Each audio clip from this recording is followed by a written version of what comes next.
Assalamualaikum warahmatullahi wabarakatuh. Waalaikumsalam warahmatullahi wabarakatuh. Bismillahirrahmanirrahim.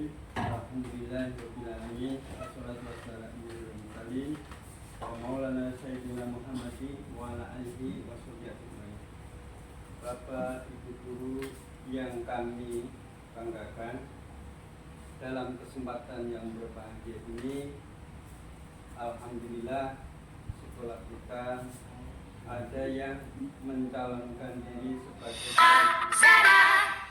nah, dalam hal ini yang jadi calon guru penggerak adalah Bapak Amjad. Nah, ada tugas dari IGP yaitu untuk dengan judul diseminasi aksi nyata modul 14 budaya positif.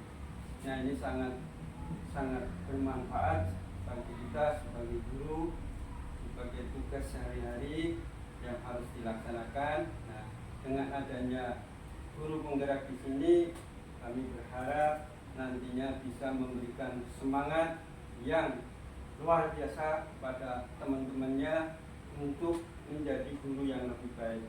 Dan perlu kita syukuri karena kita di sini yang tadinya sudah berapa tahun lama menjadi guru honor sekarang sudah diangkat, dan dengan adanya demikian maka kita akan mendapatkan tambahan ilmu yang sangat bermanfaat bagi kita semua, yang khususnya Pak Amjad sebagai calon guru penggerak.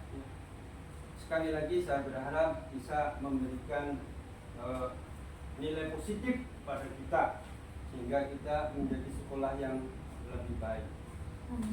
Itu saja yang bisa saya sampaikan. Untuk selanjutnya akan dilaksanakan ini oleh Pak Amjad. Assalamualaikum warahmatullahi wabarakatuh. Waalaikumsalam warahmatullahi wabarakatuh.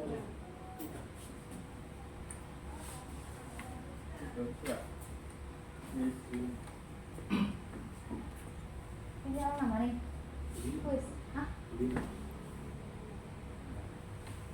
Baik, terima kasih. Assalamualaikum warahmatullahi wabarakatuh. Waalaikumsalam warahmatullahi wabarakatuh. Yang saya hormati Bapak Kepala Sekolah serta Bapak Ibu Dewan Guru yang saya banggakan. Alhamdulillahirabbil alamin, pada kesempatan pagi hari ini saya pribadi mengucapkan terima kasih yang sebesar-besarnya kepada seluruh Dewan Guru, Bapak Kepala Sekolah yang sudi kiranya meluangkan waktu untuk saya dalam rangka melaksanakan tugas calon guru penggerak, yaitu yang mengangkat tema diseminasi aksi nyata modul 1.4 budaya positif. Salawat dan salam senantiasa kita aturkan kepada junjungan kita Nabi besar Muhammad SAW yang telah memberikan kita sebuah pencerahan ya, yang dulunya zaman kita kenal dengan zaman jahiliyah, sekarang kita menuju zaman yang serba teknologi seperti sekarang ini. Bapak Ibu yang saya hormati, izinkan saya meminta maaf kepada teman-teman semua. Saya berdiri di sini, Bapak Ibu, bukan berarti saya ini menggurui, bukan berarti saya ini adalah merasa paling benar, paling bisa ya di antara teman-teman semua. Saya yakin kalau dengan pengalaman mungkin Bapak dan Ibu Dewan Guru lah yang lebih banyak pengalamannya dibandingkan dengan saya. Tetapi saya di sini adalah mencoba berbagi praktik baik apa yang sudah saya dapat selama pendidikan saya di calon guru penggerak. Baik Bapak Ibu, kita langsung saja. Ya, saya coba materi kita pertama yaitu dengan pertama adalah tujuan pendidikan menurut Bapak Pendidikan kita Ki Hajar Dewantara. Ki Hajar Dewantara menyatakan bahwa pendidikan itu adalah menuntun segala kekuatan kodrat yang ada pada anak-anak kita agar mereka sebagai manusia dan anggota masyarakat dapat mencapai keselamatan dan kebahagiaan yang setinggi-tingginya. Ini adalah yang kita kenal kalau kita sering membaca kurikulum Merdeka. Ini yang kita kenal dengan filosofi KHD, ya, filosofi Ki Hajar Dewantara, bahwa kita sebagai guru itu ya bukan kuasa kita menjadikan anak kita harus seperti A, harus menjadi B, harus menjadi C. Tetapi kewajiban kita adalah menuntun murid didik kita, anak kita sesuai dengan kodrat yang dimiliki oleh anak, yaitu kodrat zaman dan juga kodrat alam. Ya. Dikategorikan bahwa pendidikan itu seperti ini, Bu. Ya. Sekolah itu menurut KHD diumpamakan sebagai ladang. Ini disamakan sebagai ladang. Sementara guru-guru kita ini adalah diasumsikan sebagai petani atau pekebun. Sementara anak didik kita, anak kita itu diibaratkan sebagai tanaman atau benih, ya, yang mana kesatuannya ini sangat saling berkaitan.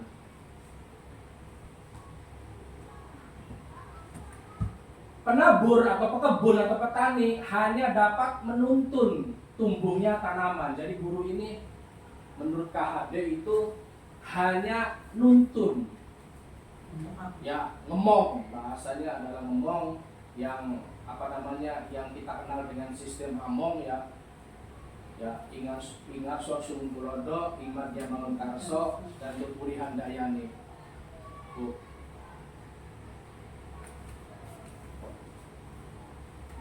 Menuntun, ia dapat memperbaiki kondisi tanah, memelihara tanaman, memberi pupuk.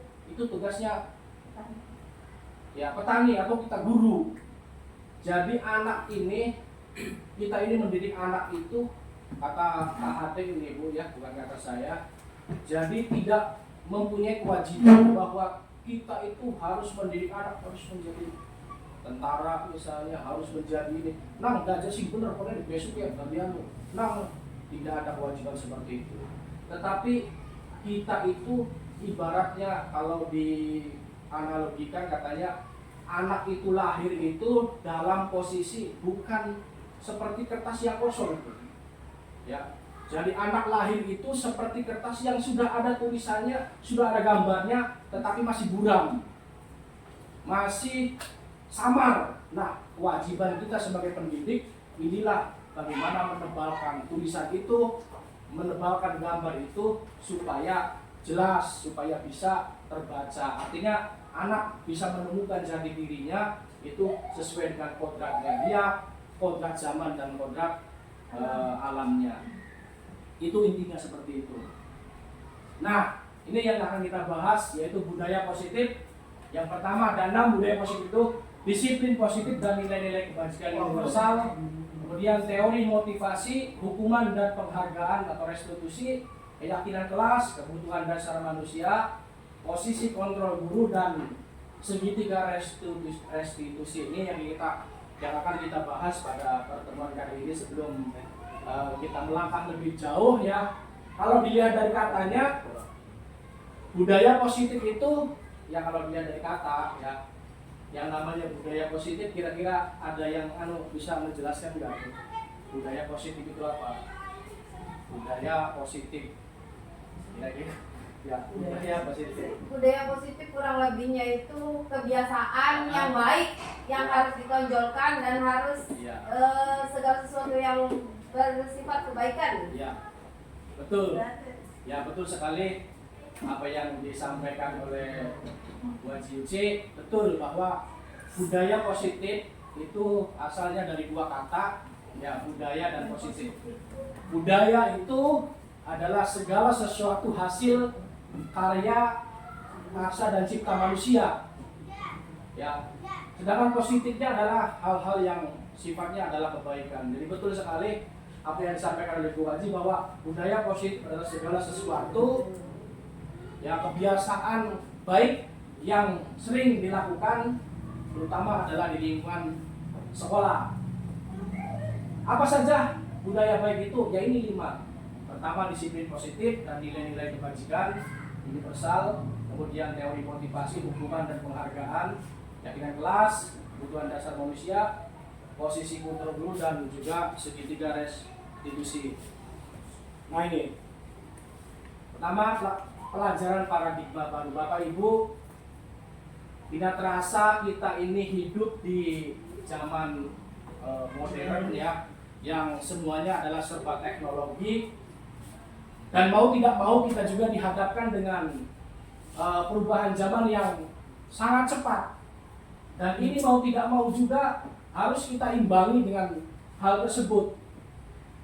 Sama dengan kurikulum ya, kurikulum kita sekarang mengarah kepada kurikulum merdeka, di mana ada paradigma baru, kebiasaan baru yang kadang-kadang oleh kita ini asing sekali kita lakukan dan juga kita dengar.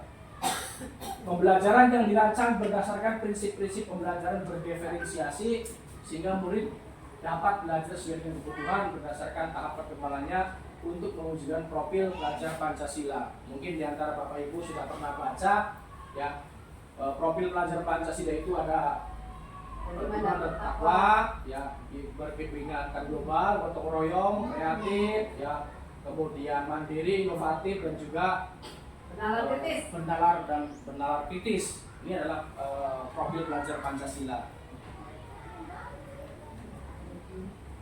Nah, selanjutnya nih, miskonsepsi tentang teori kontrol. Yang pertama, ilusi guru mengontrol murid. Guru mengontrol murid, ini ilusi aja Bapak Ibu. Miskonsepsi itu adalah pernyataan ataupun konsep yang salah ya, bahwa guru mengontrol murid ya, itu salah katanya ya. Ilusi juga bahwa kritik dan membuat rasa bersalah mampu menguatkan karakter. Ternyata kalau kita itu menjadikan murid kita, kalau misalnya melakukan kesalahan itu kita mengucapkan kata-kata yang itu juga salah ternyata, miskonsepsi. Kemudian ilusi bahwa semua penguatan positif efektif dan bermanfaat, ini juga salah, keliru katanya. Bahwa kita kalau misalnya anak ini prestasinya luar biasa, kita beri hadiah, penghargaan, itu juga salah katanya, seperti itu. Kemudian ilusi bahwa anak dewasa berhak memaksa. Kita sebagai guru kadang-kadang maksa ya, nah kira aku dua itu juga adalah teori kontrol yang salah, seperti itu. Nih ya, perubahan paradigma. Contoh, stimulus respon, kita mencoba mengubah orang agar berpandangan sama dengan kita. Menurut teori kontrolnya itu salah, bahwa kita itu berusaha memahami pandangan orang lain tentang dunia. Jadi orientasinya adalah ke kita, bukan kepada orang lain, harus nurut kepada kita. Perilaku buruk dilihat sebagai suatu kesalahan ya.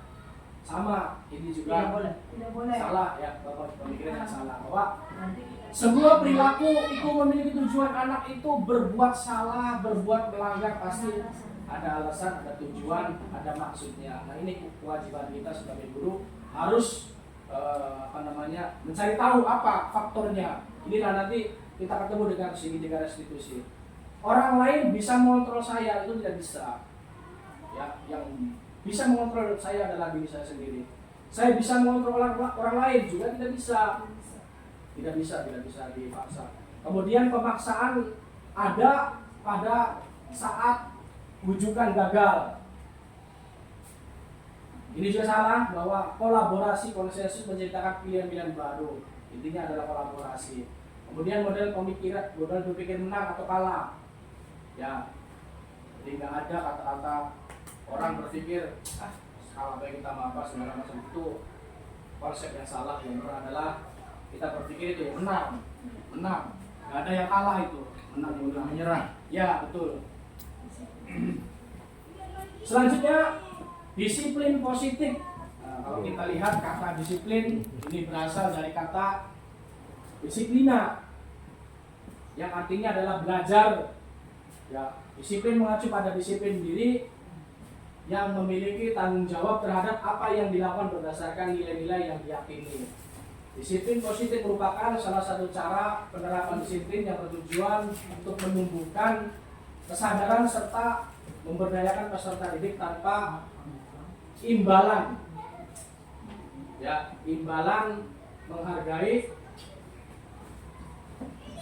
penghargaan atau reward, kemudian ancaman ataupun hukuman. Nah, sebagai pendidik tujuan kita adalah menciptakan peserta didik yang memiliki disiplin diri sehingga mereka berperilaku mengacu kepada nilai-nilai bajikan universal. Nah, ini nilai bajikan universalnya ini.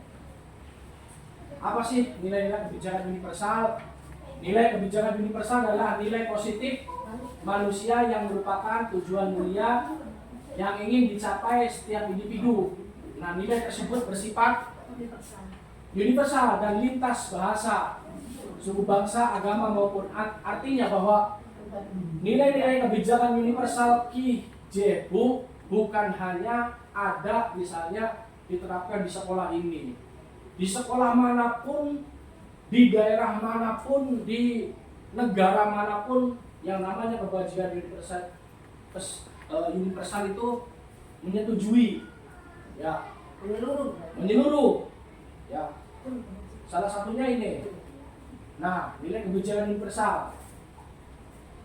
Profil pelajar Pancasila beriman, bertakwa, mandiri, bernalar kritis, dengan bugal, kemudian mengeroyong dan kreatif. Nah, ini nilai kebajikannya ada toleransi, rasa hormat, integritas, ya, empati, antusias, menghargai. Ini pasti semua agama, semua kepercayaan, semua daerah pasti setuju dengan nilai-nilai seperti ini. Apalagi kita yang notabene-nya adalah negara yang berpancasila, ya, tentunya saling menghormati antara satu dengan yang lain ini sangat penting sekali. Kemudian cinta tanah air, kemudian kemandirian, kejujuran, kemudian hormat dan santun. Ini semua adalah nilai-nilai kebajikan universal. Nih contohnya, ya, melaksanakan piket sesuai jadwal, memakai helm saat mengendarai motor, membuang sampah pada tempatnya, berbicara yang baik dan sopan. Nah, perilaku-perilaku seperti ini kalau kita lihat, kita kaji dari nilai kebajikannya, kira-kira apa Bapak Ibu? Melaksanakan piket sesuai jadwal. Apa nilai kebajikannya ini apa berarti? Melaksanakan piket sesuai jadwal berarti hubungannya dengan bertanggung jawab terhadap bertanggung jawab. Betul sekali. Jadi bertanggung jawab, nilai kebajikannya bertanggung jawab. Yang kedua, memakai helm saat mengendarai motor. taat Taat aturan. Coba kita lihat. Ya, wis terus buka. Ya, keselamatan atau keterlibatan, betul sekali. Kemudian membuang sampah pada tempatnya, itu hubungannya dengan nilai kebajikan adalah kesehatan dan kebersihan. Berbicara yang baik dan sopan, toleransi. Toleransi, bisa saling menghormati, betul sekali. Harus pada pintar ya.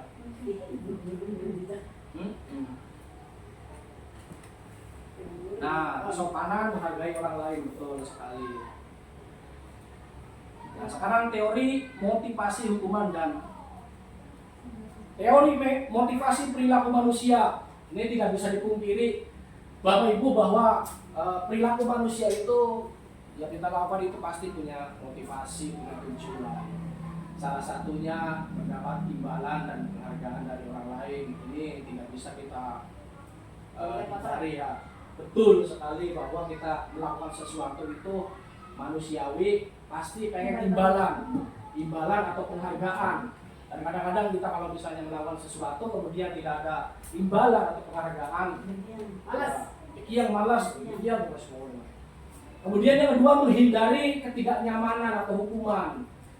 Banyak juga perilaku-perilaku yang dilakukan oleh kita, ya kayak contohnya mengendarai motor. Ini biasanya ya orang nunggu helm apa segala macam, kadang-kadang ya duduk keselamatannya kadang-kadang yang diutamakan, tapi khawatir kena hukuman, khawatir kena tilang, khawatir kena segala-gala. Ini juga perilaku manusia. Untuk menjadi orang yang menghargai diri sendiri dengan nilai yang dipercayai, itu juga sama teori-teori perilaku manusia. Nah, teori motivasi perilaku manusia itu ada 3 ya. Untuk menghindari ketidaknyamanan hukuman, apa yang terjadi apabila saya tidak melakukannya. Ini untuk menghindari kenyamanan atau hukuman. Bila kita nganggo helm, bisa terjadi. Ini adalah motivasi eksternal, muncul dari luar, dorongan dari luar. Kemudian untuk mendapatkan imbalan dari orang lain atau institusi. Contohnya kata-katanya apa yang akan saya dapat apabila saya melakukannya. Nah ini, jadi lamona Pak, gawek apa? Misalnya contoh, ya maka dalam diri saya gawek anak teman. Apa? Oh iya kita nih, nah ini adalah teori motivasi perilaku dari juga eksternal, jadi dari faktor luar, bukan dari anu. Yang ketiga, untuk menghargai diri sendiri. Contoh, saya akan menjadi orang yang seperti apa bila saya melakukannya. Ya contoh ya seperti yang sedang saya lakukan, saya mengikuti CGP. Kalau saya mengikuti CGP ini akan menjadi orang seperti apa? Ya kalau sudah lulus tapi ben sudah sih mari tampil beli. Ya gimana buru-buru mana beli? Ya hanya untuk tahu ya untuk menjadi orang yang ya diri sendiri yang itu adalah motivasi seperti itu. Jadi dari dalam hati. Nah ini ya ada hukuman, ada konsekuensi, ada restitusi. Ini yang kadang-kadang sering kita lakukan ya, hukuman. Cirinya adalah secara tiba-tiba, ya spontan. Kayak contoh di kerja DPR, spontan, itu adalah hukuman. Bersifat satu arah, arahnya satu dari guru, itu hukuman sifatnya. Kemudian biasanya sifatnya adalah fisik, dari lapangan, contoh ya, bersih di WC apa itu bersifat fisik, itu jenisnya adalah hukuman. Kemudian ada konsekuensi. Konsekuensi itu bedanya sudah terencana dan disepakati.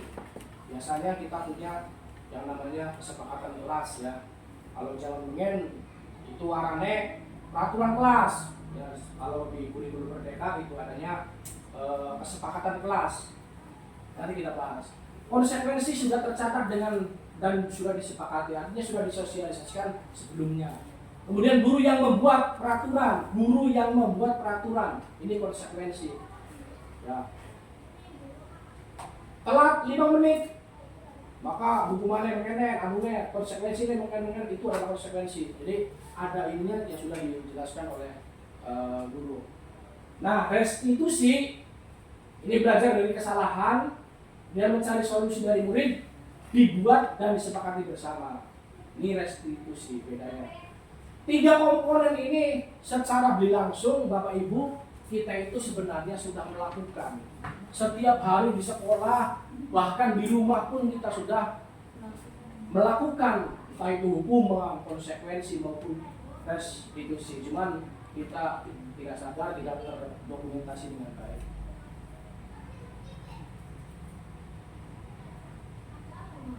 Selanjutnya,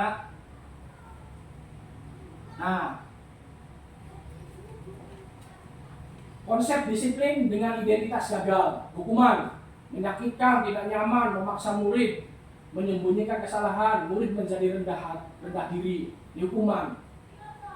Kemudian penghargaan tidak efektif, merusak. Jadi kalau kita melakukan sebuah hukuman kepada siswa, maka yang dialami siswa adalah menyakitkan, tidak nyaman, kemudian memaksa, murid juga menyembunyikan kesalahan karena wedi. Kita lamun jujur diumbangi, lamun kita terus terang angger disalahna, dihukum, penting wis dirawat dengan hati, dipendem. Murid menjadi rendah diri, ya, mengurung diri, tidak berani bergaul dengan lingkungan. Ini identitas gagalnya. Penghargaan juga sama, tidak efektif, ya. Memberikan penghargaan itu ternyata tidak efektif dampaknya. Merusak hubungan, sifat iri, sembidok dipai penghargaan apa iri, sehingga menjaga yang mereka kurmaning, sehingga kurmaning apa segala macam. Nah ini secara tidak langsung kita seperti itu. Mematikan kreativitas.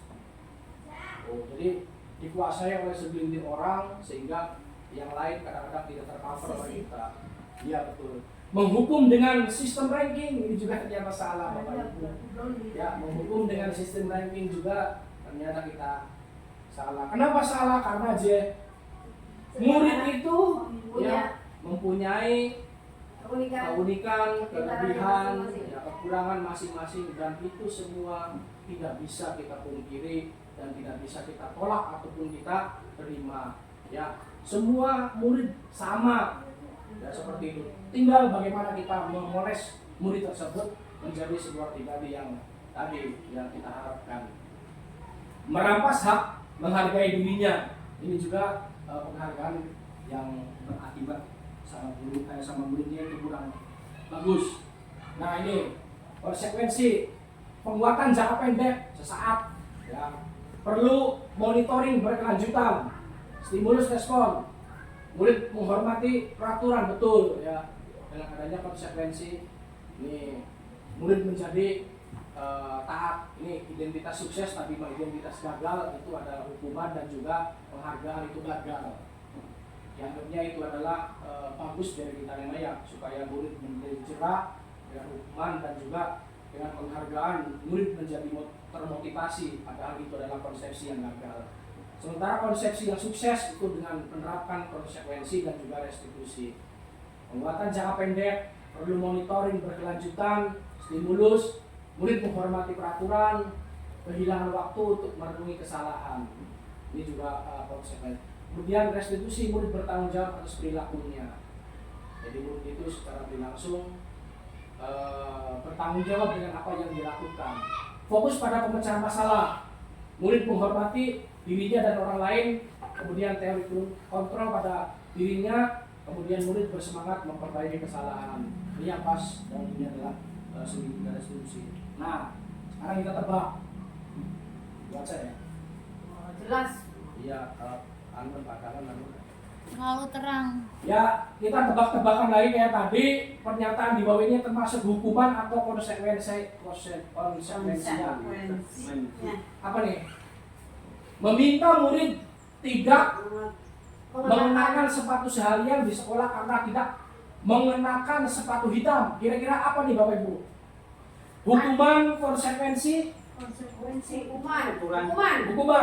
Ya, kita lihat.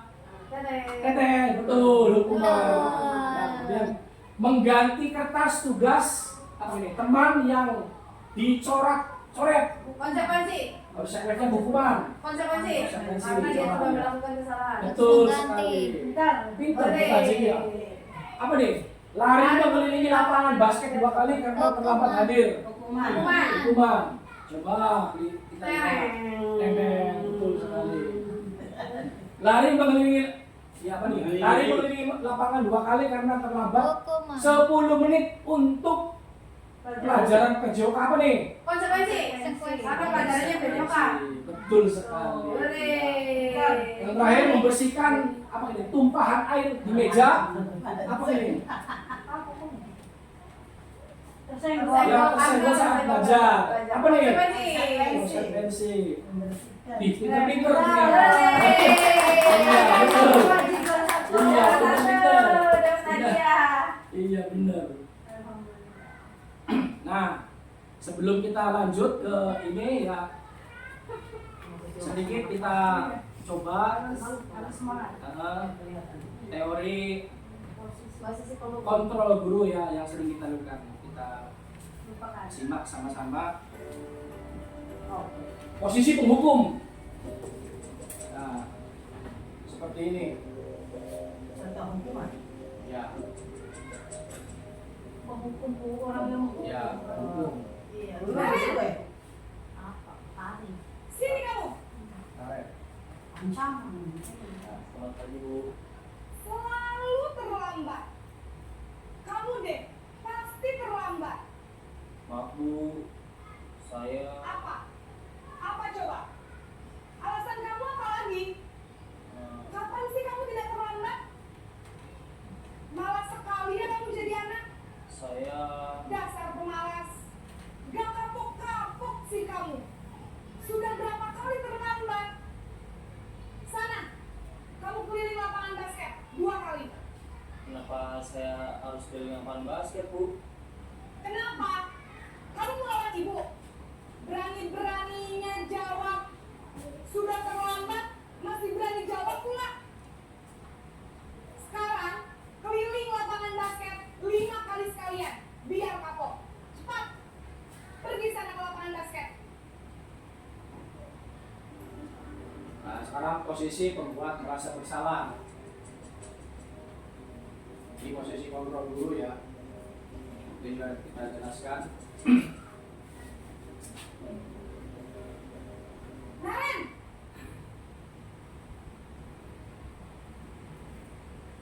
Selamat pagi, Bu. Naren. Kamu kenapa terlambat lagi, nak? Ya Tuhan, Naren. Kamu senang ya sih ibu saya? Nggak halus. Kalau kamu terlambat lagi, nanti ibu yang ditegur bapak kepala sekolah, nak. Disangka ibu tidak bisa membina kamu. Duh, gimana ini? Maaf, Bu. Duh, Gusti Naren. Kamu suka ya kalau ibu tegur bapak kepala sekolah? Terus, sekarang ibu harus tulis apa ini di buku absen? Ini kamu sudah sering terlambat loh. Ibu harus apa coba? Maaf, Bu. Maaf sekali. Ya sudah, lain kali jangan bikin ibu susah lagi ya nak ya. Ibu tidak akan kuat lagi kalau kamu begini terus. Bisa jantungan kalau ibu tegur bapak kepala sekolah. Sana cepat ke kelas. Maaf ya, Bu. Maaf sekali. Ini yang ketiga, posisi guru sebagai teman. Ya. Perlakuan gurunya. Iya, perlakuan.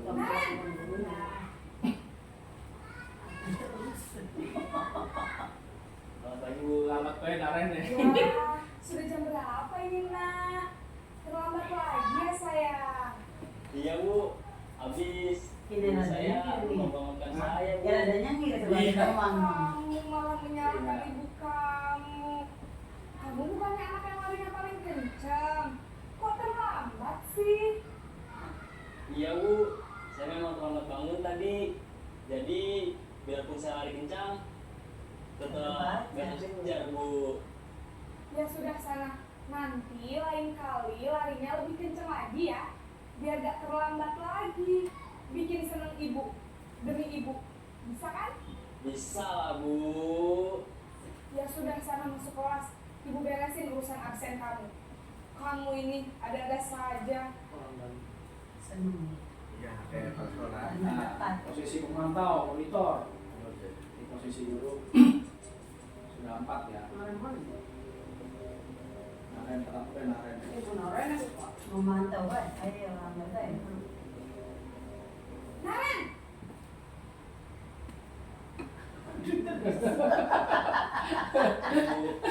Naren, apa peraturan sekolah kita tentang jam berapa kita harus masuk sekolahnya? Kita harus di sekolah jam 7 Bu. Iya betul, sekarang sudah jam 7.20. Naren sudah tahu konsekuensinya jika terlambat hadir. Paham Bu? Tidak. Saya harus tinggal kelas pas jam istirahat selama 20 menit. Iya benar, konsekuensinya demikian. Jadi nanti jam 9.30 pas istirahat, kamu harus tinggal di kelas, kerjakan tugas tambahan untuk ketertinggalan kamu, ya? Baik Bu. Nah, terakhir posisi sebagai manajer.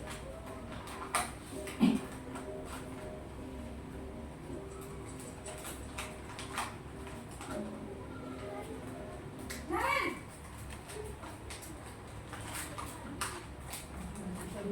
Selamat pagi Bu. selamat pagi Naren. Maaf Bu, saya terlambat. Iya, sekolah masuknya jam 7, sekarang sudah jam 7.20. Jadi sekarang bagaimana ini Naren?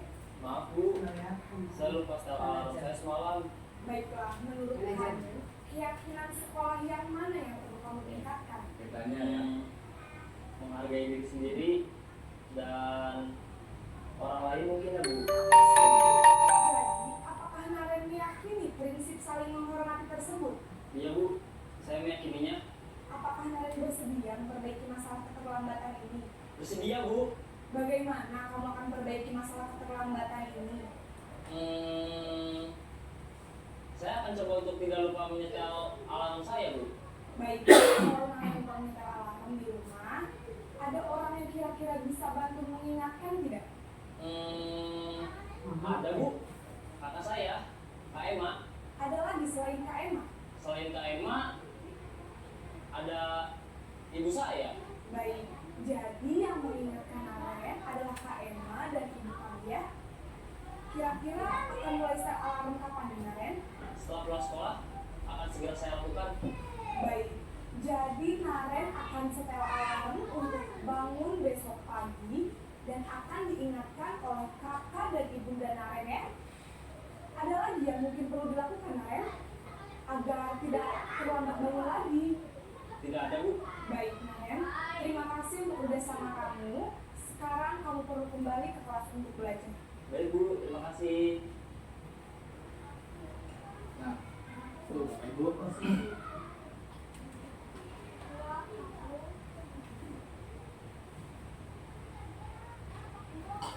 Tadi adalah contoh cuplikan 5 posisi kontrol yang terjadi pada kita sebagai seorang guru ya. Jadi 5-5-nya itu sering kita lakukan ya, 5-5-nya itu sering kita lakukan dan mungkin diantaranya juga ada yang belum kita lakukan. Nanti dibahas di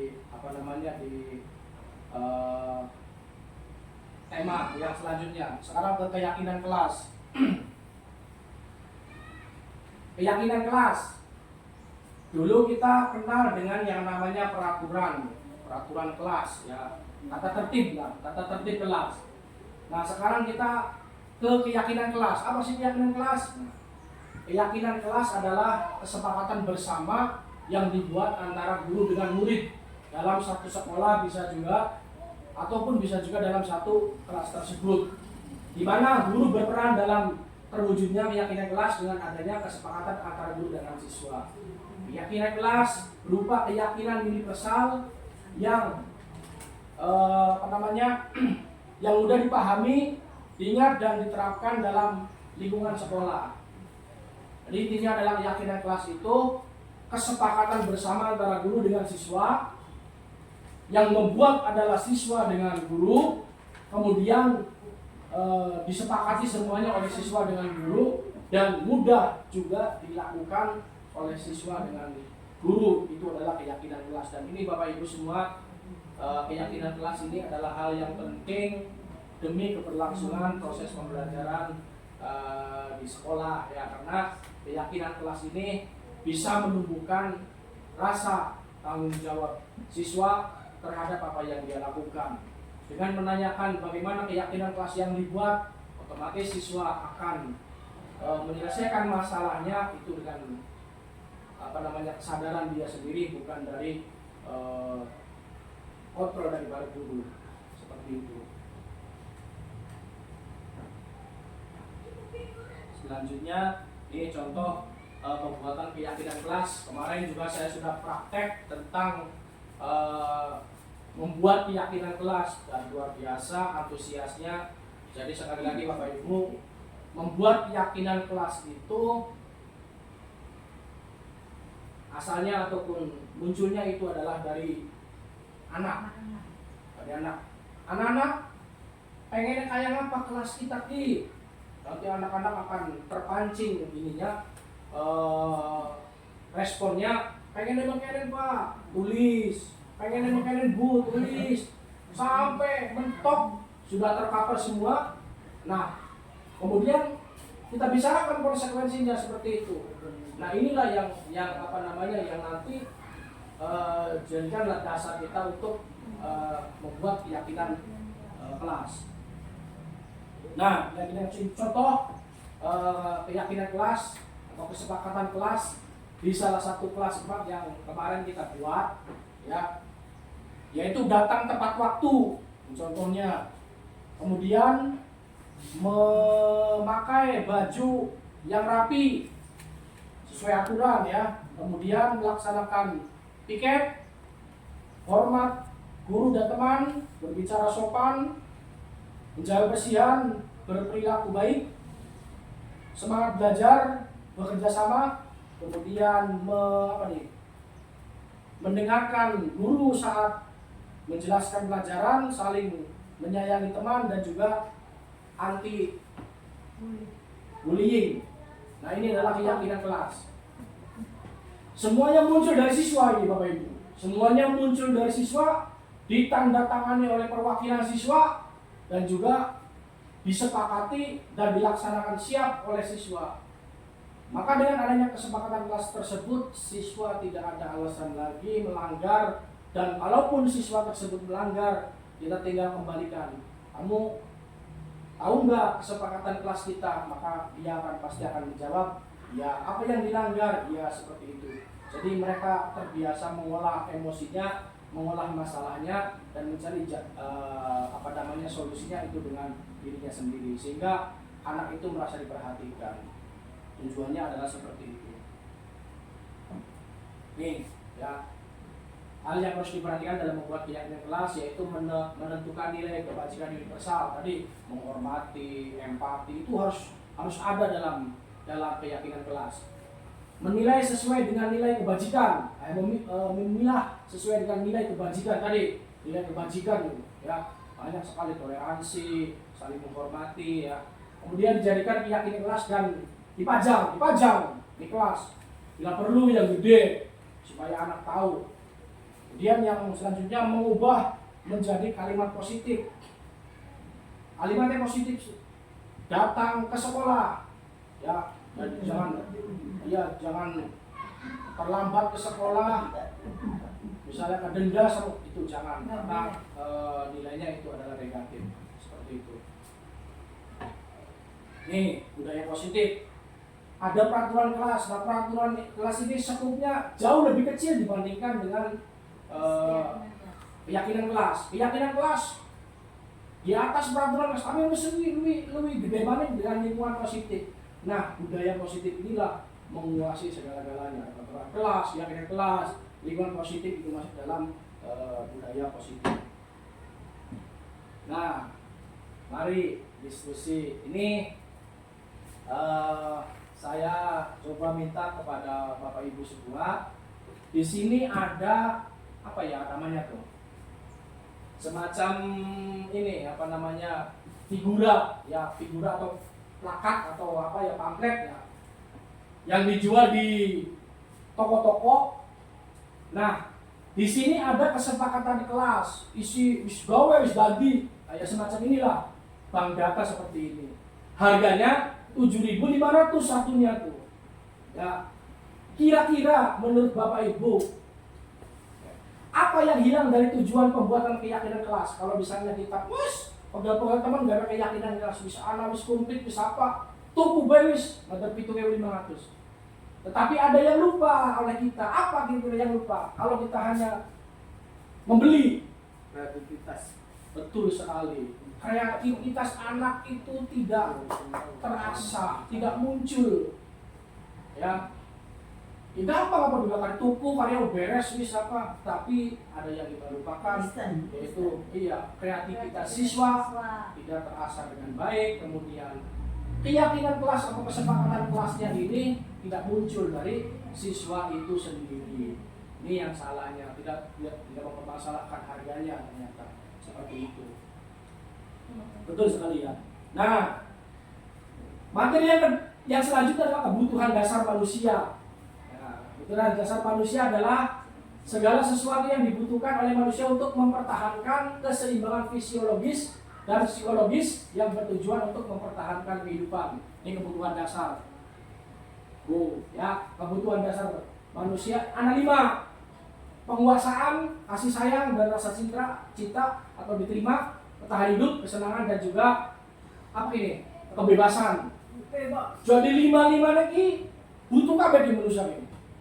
Orang ini semuanya butuh apa? Penguasaan, butuh kasih sayang, apalagi bagaimana kita kalau misalnya merasa diintimidasi, tidak dikasih sayang, ya tidak merasa diterima oleh komunitas, yang menyendiri. Ini berakibat fatal bagi anak kita ataupun peserta didik kita. Bertahan hidup, manusia naluri manusia pasti duit, ya kanggo tuku beras, kanggo segala macam arane duwe motivasi, ya kebutuhan dasar manusia, ya pilihan carane kon bertahan hidup, ya jadi utang tapi ben segala macam itu naluri manusia. Kesenangan juga, manusia perlu yang namanya kesenangan, perlu, penting, hiburan. Jadi aja serius dia mikir tuh, perlu senang-senang. Kemudian kebebasan juga sama, manusia itu butuh sekali yang namanya kebebasan. Bebas, ya butuh, pengen sekarang dewek panah manusia, majan, ya pengen sekarang dewek, pengen pengaturan kemudian dari majan melalui manusia. Nah, yuk kita cara identifikasi kebutuhan dasar yang berdasarkan pernyataan di bawah ini. Ya, Dinda, seorang anak kelas 3 SD, begitu tiba di rumah sepulang sekolah, menangis dan mengadu kepada ibunya bahwa ia dibenci pada Ibu Rani, gurunya. Nah, menurut Anda, kebutuhan apa yang berusaha dipenuhi oleh Dinda jika jawabannya seperti ini? Ibu guru tidak menyapaku hari ini, padahal aku pakai jepit rambut baru. Kira-kira yang dibutuhkan itu bocah kayak apa? Bocah kayak kodong. Perhatian. Coba dicek. Kasih sayang, betul. Tidak merasa diterima. Iya. Kadang-kadang anak itu ya ibaratnya apa ya? Ngalem-ngalem ya Bu.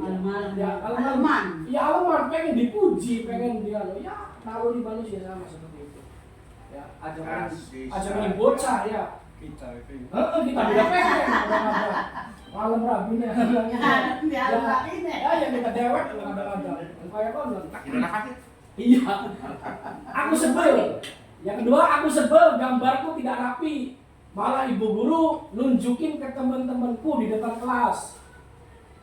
Apa nih yang dibutuhkan oleh anak jika kayak gitu tuh? Aku sebel gambarku tidak rapi. Kira apa? Coba penguasaan. Hasil. Ya, jadi diterima lah kasar sebel. Itu juga pengen penguasaan, pengen sudah kayak ada selalu sing bagus tuh, sing jenengan pengen kayak konon. Yang ketiga, aku bosan masa belajarnya cuma gitu-gitu aja, dengerin ibu guru saja. Apa pengen apa Ayo, suasana baru. Kebebasan, pengen bebas, bocah, pengen bal-balan, pengen apa, pengen bebas, nggak kasih ngatur. Itu seperti itu kebebasan. Kemudian yang selanjutnya, ibu guru bilang aku tidak boleh bersenandung sewaktu mengerjakan tugas, katanya kelas harus tenang, tidak ada suara, kan nggak seru jadinya. Kira-kira yang dibutuhkan anak ini apa nih? Kira-kira, ayo, kesenangan, ya, pengen seneng-seneng, pengen ini yang dialami oleh anak-anak kita sebenarnya setiap hari seperti itu. Kadang-kadang ya ini umai tidak didapatkan, pengen mah didapatkan di sekolah. Perhatian. Ya. Terus Senangan. kadang-kadang malah Senangan. ini sekolah gak pada baik, kayak rumah kadang-kadang. Bioli, perhatian bioli, kasih sayang dari gurunya sehingga anak akhirnya kemana-mana, jalan-jalan dan lain sebagainya. Seperti itu salah satu faktornya. Nah, 5 posisi kontrol guru yang tadi Bapak Ibu sudah melihat cuplikannya. Kita posisi kontrol guru itu ada dihadapkan ke 5, yaitu sebagai penghukum. Di sana nyalakaken, di sana ngupai hukuman. Ada juga kita guru itu posisinya sebagai teman. Ada juga sebagai pembuat rasa bersalah. Ada juga yang mantau. Ya, pemantau diurut. Kalau Pak Ira salah kayak konon, push up 10. Apa bersihianmu pemantau, diurus, ditakoni alasan apa segala macam pemantau. Manajer, nah inilah yang dibutuhkan oleh seorang guru, itu adalah posisi sebagai manajer yang mampu menuntun, ngomong ya anak kita, anak didik kita supaya menjadi pribadi-pribadi yang diharapkan. Ini tadi sudah ya cuplikannya. Nah ini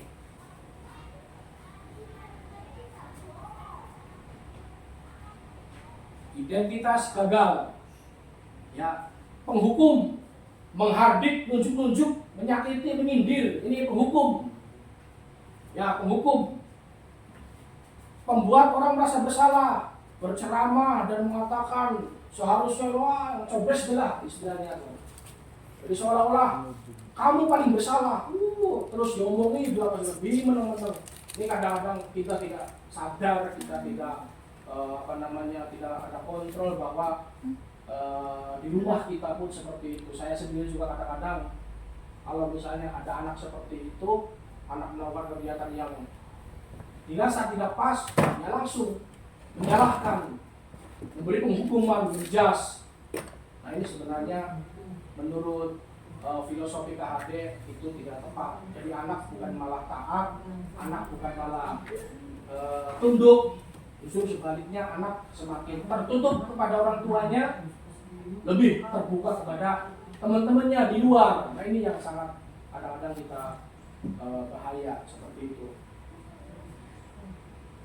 Itu identitas gagalnya. Kemudian guru berkata, kalau kamu tidak melakukannya, awas. Ya, awas rasakan. Ini juga sama penghukum. Pakai ancaman. Hasilnya nanti ya memberontak. Sering bohong. Ya pokoknya sebesak-besak lah.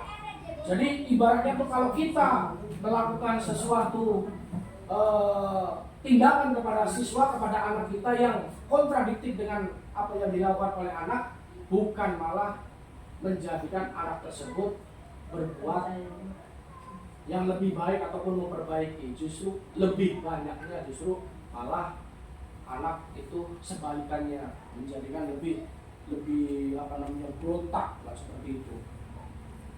Ini identitas berhasilnya sebagai teman, membuatkan alasan-alasan untuk muridnya. Nah iya, jadi bakal jadi batur mah pasti kerja telat ya jadi ngelus, bahasanya ngelus sebagai teman sih, ngelus anak supaya anak itu merasa tidak bahwa kita kesalah ya ada alasan yang udah bilang bulan-bulan kayak orang. Sebagai pemantau, menghitung dan mengukur 2 menit, 3 menit sampai anunya konsekuensinya kayak konon. Lebih gede lebih maning. Tetapi kalau sebagai manajer ya mengajukan pertanyaan-pertanyaan, nang irang apa kita terlambat ini apa? Pasti akan alasannya, terus segala macam. Kalau kita bisa menerapkan posisi kontrol guru, saya yakin murid-murid di kita khususnya di Indonesia pada umumnya akan menjadi murid-murid yang sesuai kita harapkan. Selanjutnya, nah, segitiga restitusi. Apa sih segitiga restitusi? Adalah proses menciptakan kondisi bagi murid untuk memperbaiki kesalahannya sehingga karakter mereka lebih kuat ketika kembali pada kelompoknya. Restitusi memberikan kesempatan kepada murid untuk disiplin positif, memulihkan diri dari kesalahan sehingga memiliki tujuan yang jelas. Intinya bahwa segitiga restitusi, Bapak Ibu semua, jadi kita ini mengolah emosi anak, mengolah kesalahan anak menjadi sebuah solusi. Ini segitiga restitusi. Ada 3 tahapan dalam segitiga restitusi, yaitu yang pertama adalah memvalidasi, kemudian yang kedua itu adalah mengumpulkan datanya, dan kemudian yang ketiga adalah mencari solusi. Ini segitiga restitusi. Jadi kita itu dalam menyelesaikan masalah, Bapak Ibu, apalagi nanti Bapak Ibu misalnya menjadi BK ataupun BP, maka segitiga restitusi ini adalah solusi yang pas untuk memanggil anak, misalnya kalau ada anak yang mempunyai masalah pada pembelajarannya. Nih, segitiga restitusi.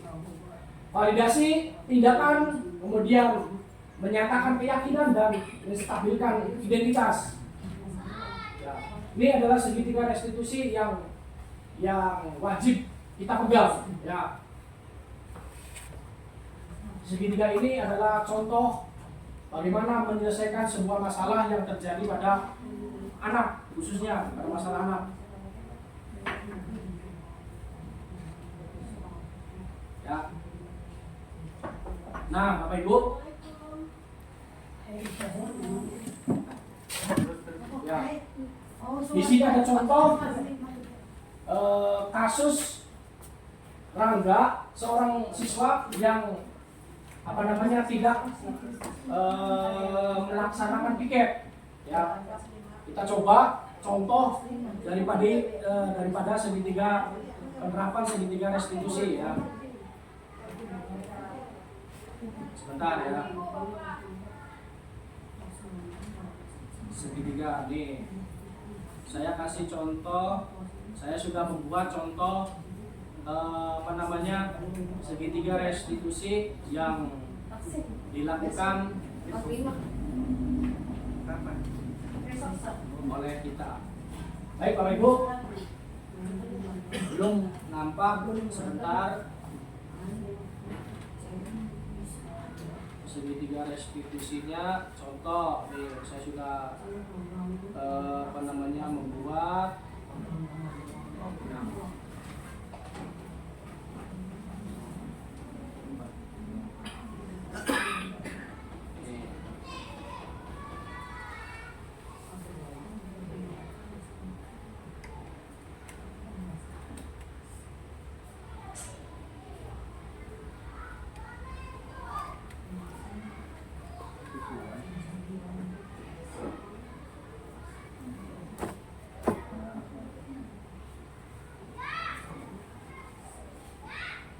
Ini contohnya, contoh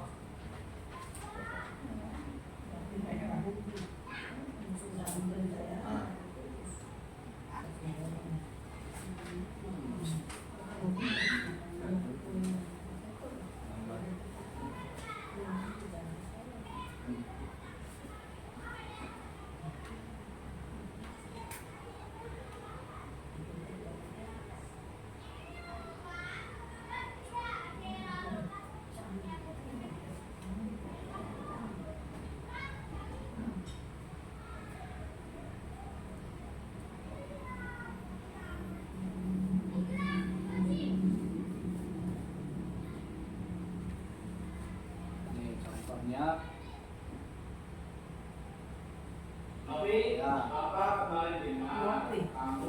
Ini contoh penerapan segitiga restitusi.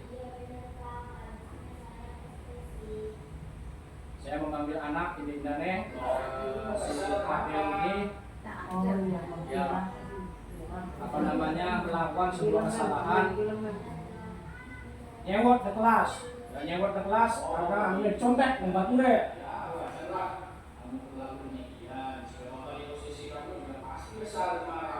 lalu apa yang kamu lakukan selanjutnya?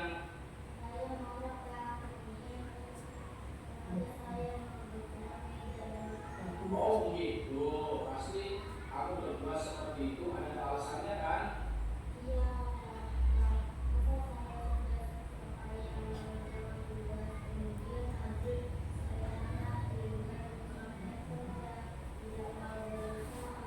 Ya wajarlah aku marah karena tugasku contek begitu saja oleh Azri.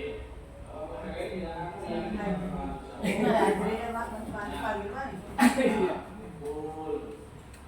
Karena ini sekarang mari kamu pikirkan apakah tindakan kamu marah sampai menimbulkan itu sesuai dengan keyakinan kelas kamu. Nah ini menanyakan keyakinan ya, menanyakan keyakinan di kamu. Keyakinan kelas apa yang sudah kamu jaga? Ya betul sekali. Namun kamu memahami sesama teman itu penting nggak sih? Baik, jika menurut kamu penting, kira-kira keyakinan apa yang harus kamu lakukan jika sedang marah? Kamu bersedia untuk memperbaiki tindakan. Baik, sekarang apa yang akan kamu lakukan untuk memperbaiki masalah ini?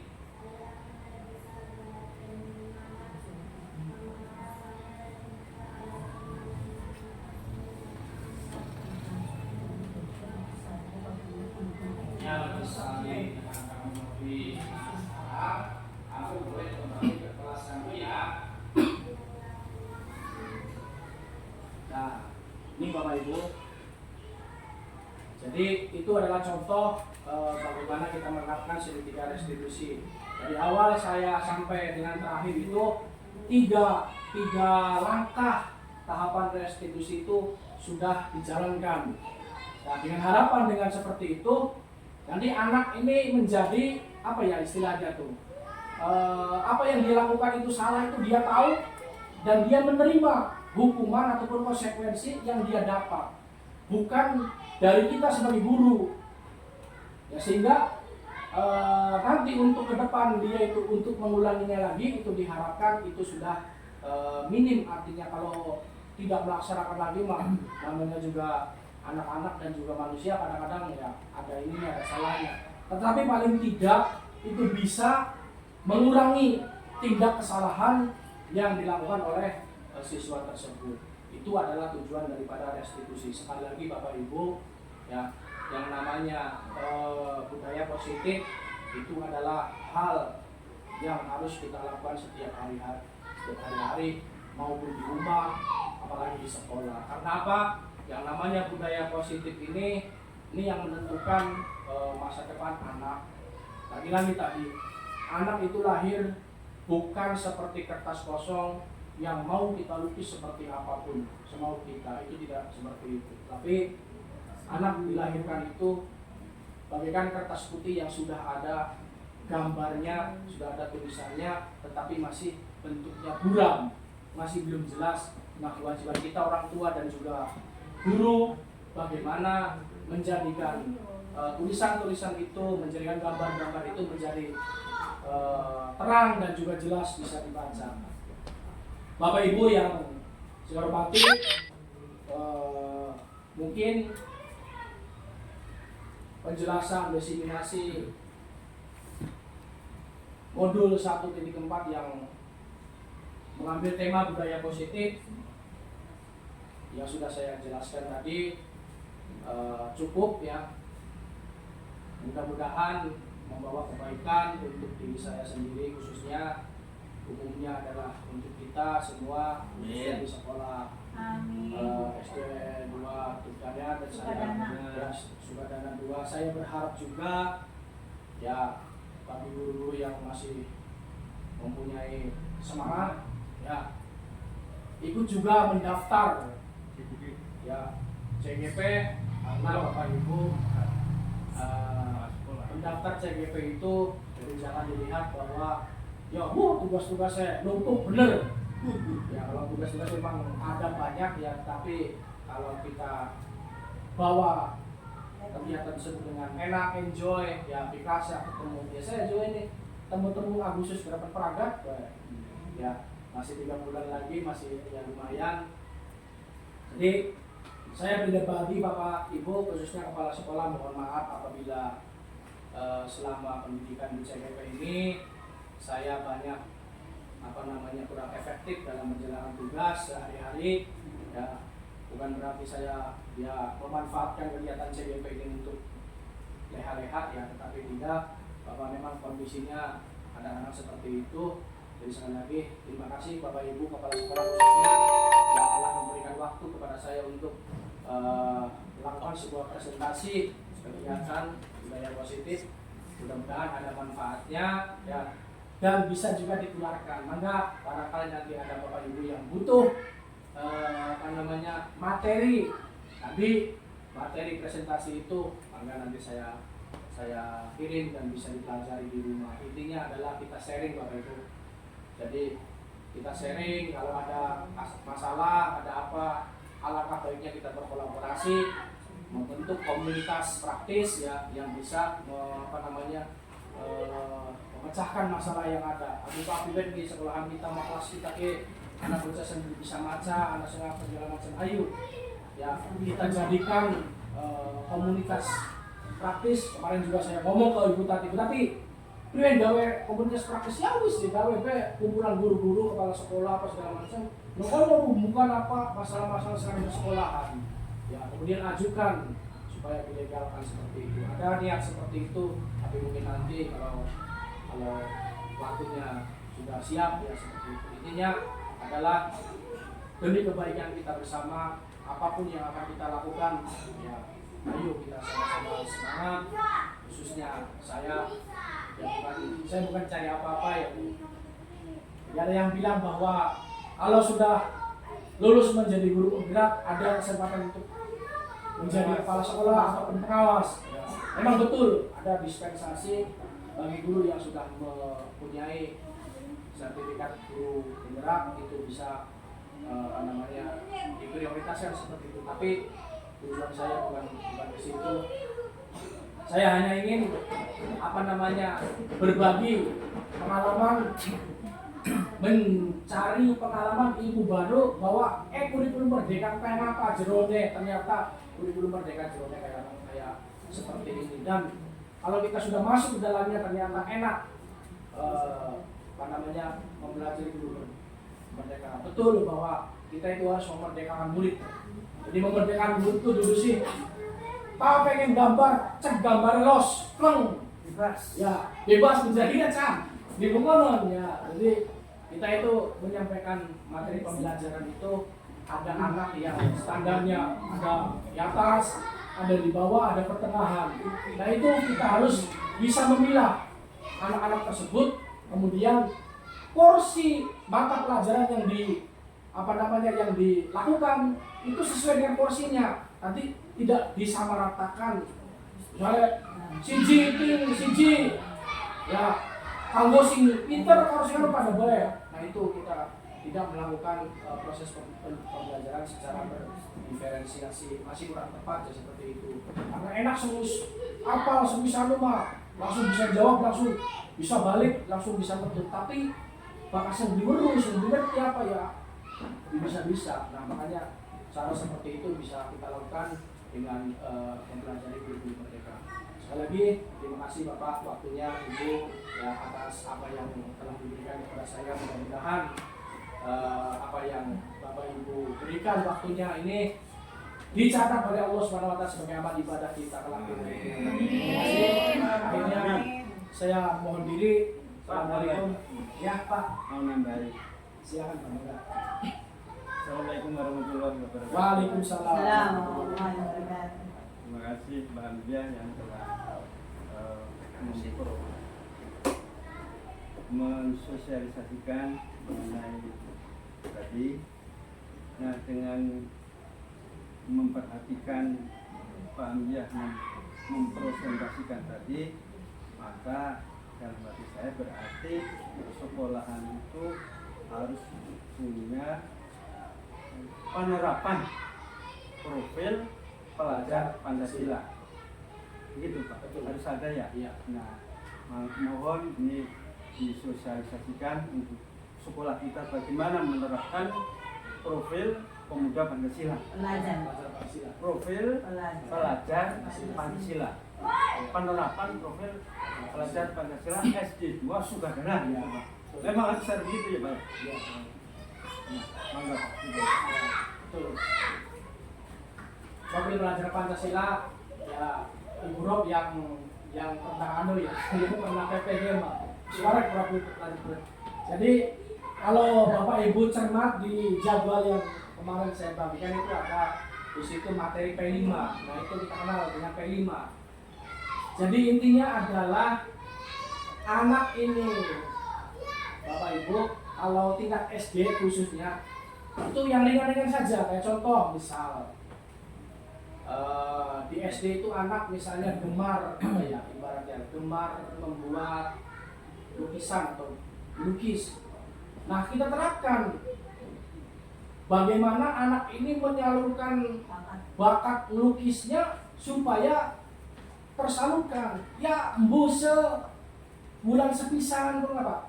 Sebulan sekali, syukur-syukur setiap 2 minggu sekali apa kita adakan apa ika khususnya misalnya kelas loro atau kelas anu adakan apa misalnya kan membuat melukis memakai kanvas, memakai apa namanya cat air atau apa kita sediakan ininya apa namanya medianya kayak di SD itu tuh apa namanya iya di SD Panjen. Lajer itu jajan ya sudah bagus ya kaligrafi apa jadi apa tadi fasilitasi seperti itu adalah bagian dari ini. Kalau yang gede misalnya kan membuat produk lebih bagus lagi apa kita lakukan menghias kelas Pak Jeffrey misalnya kelas orang bagus orang kayak limitan ya apa segala macam bagus itu P5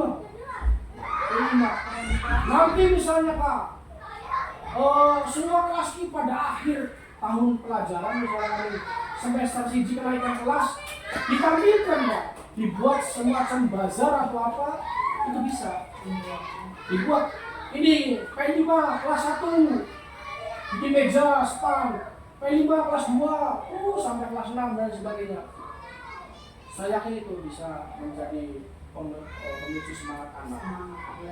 Jadi kita melaksanakan P5 juga sesuai dengan apa namanya ini anak usia anak tidak memaksa dari muda. Kemarin waktu PTG-nya Ibu Rob membuat ini Pak tempe terlalu tinggi. ya terlalu dur. Iya, ya? harusnya SMP. Ya karena bahasa gawean kan beli paham Pak. Nah itu yang ini. Ya harus sesuai dengan Ya itu ya saya harapkan begitu Pak. Iya, Jadi ayo aksi nyatanya. betul, Iya. ada aksi nyata betul. Iya. Ada aksi nyatanya bukan hanya sekedar ini. Iya. Ada aksi nyata. Makanya Makanya kita coba nanti ya seperti melukis, Ya. kaligrafi. ya, jadi nanti PP5 itu ke depan Ibu Rob, Ibu Ana atau paham aja program bagian timbulan dengan anak PKK. PKK, betul. Boleh, iya. Dengan PKK bener. Iya, dengan PKK. Iya, prakarya.